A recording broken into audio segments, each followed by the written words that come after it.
ரௌத்திரம் பழகு.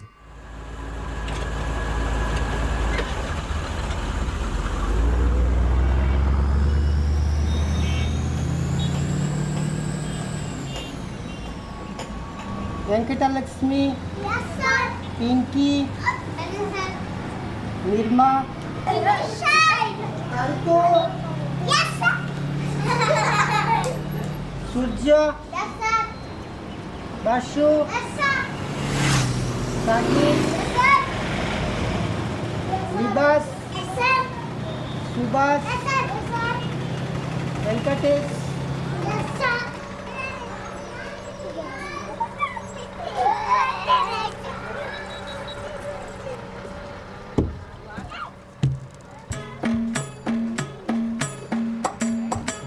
ஏட்டில் எழுத வேண்டும் அதனை கேட்டு பெறுதல் வேண்டும். ஏட்டில் எழுத வேண்டும் அதனை கேட்டு பெறுதல் வேண்டும். ஏட்டில் எழுத வேண்டும் அதனை கேட்டு பெறுதல் வேண்டும். ஏட்டில் எழுத வேண்டும் அதனை கேட்டு பெறுதல் வேண்டும்.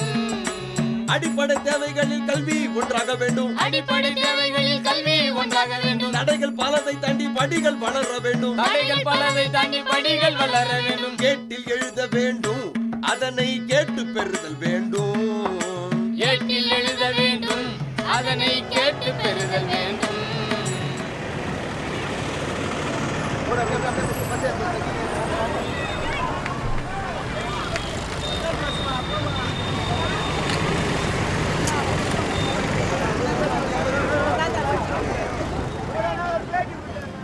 உணவு, உடை, உறைவிடம், இந்த வரிசையில் கல்வியும் இன்னைக்கு ஒரு அத்தியாவசிய தேவையாக மாறியிருக்கு. சொல்லப்போனால் இந்த 3 விஷயமும் கிடைக்கிறதுக்கு கல்வி இருந்தால் மட்டுமே போராட முடியும் அப்படின்ற நிலைமை வந்திருக்கு. சாதி, மதம், வர்க்கம், பாலினம்னு வேறுபட்டு கிடக்கிற சமூகத்தில் ஏதோ ஒரு லெவலில் சமத்துவத்தை உண்டு பண்ணுறதுக்கு கல்வி ஒரு ஆயுதமாக இருக்குது. கல்வி என்பது அனைவருக்கும் கிடைக்க பெறணும்னு அம்பேத்கர் சொல்லியிருக்காரு. விடுதலையாகி இத்தனை வருஷத்தில் நம்மால் எல்லாருக்கும் கல்வி கொடுக்க முடிஞ்சுதான்னு கேட்டால் இல்லை.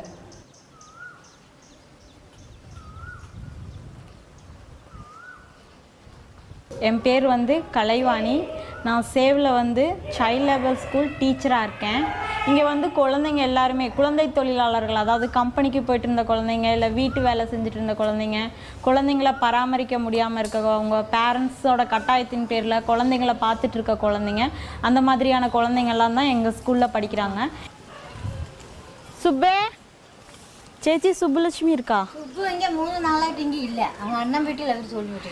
அக்கா, தயவு செஞ்சு அந்த பிள்ளைய தண்ணி பிடிக்கிறதுக்காக வீட்டில் இருக்க விடாதீங்க. பொண்ணை ஸ்கூலுக்கு அனுப்புங்க. தண்ணி பிடிக்கிறதுக்காக தான் அந்த பிள்ளை வீட்டில் இருந்துக்குது. நான் நிறைய டைம் கேட்டிருக்கேன்.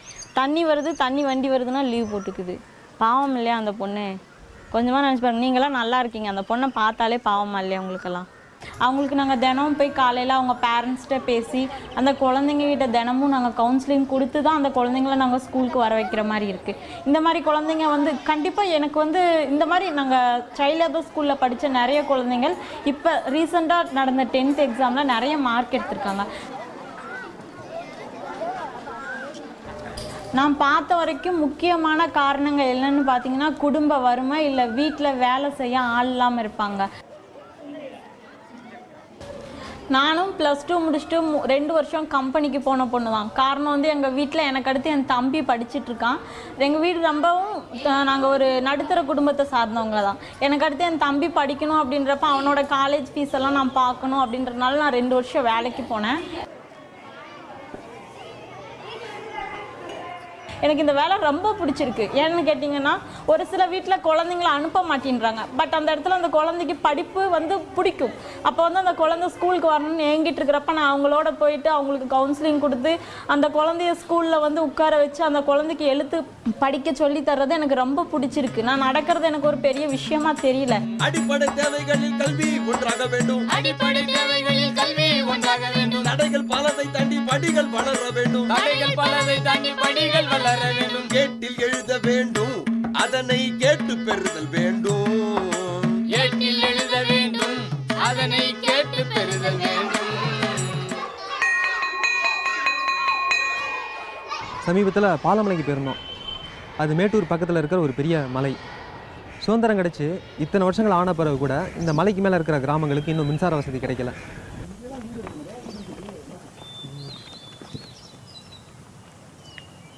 நாகம்பதிங்கிற ஊரில் இருக்கிற ஒரு நடுநிலை பள்ளிக்கு போகிற வாய்ப்பு கிடச்சிது.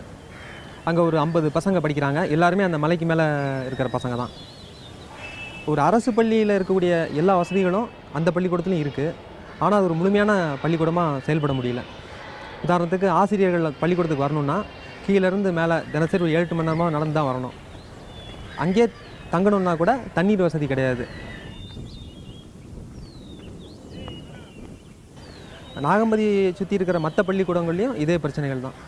இதை பார்த்தப்போ இந்த காலத்துலேயும் இப்படி ஒரு பள்ளிக்கூடம் இருக்குது அப்படின்னு கொஞ்சம் ஏமாற்றமாகவும் வருத்தமாகவும் இருந்துச்சு.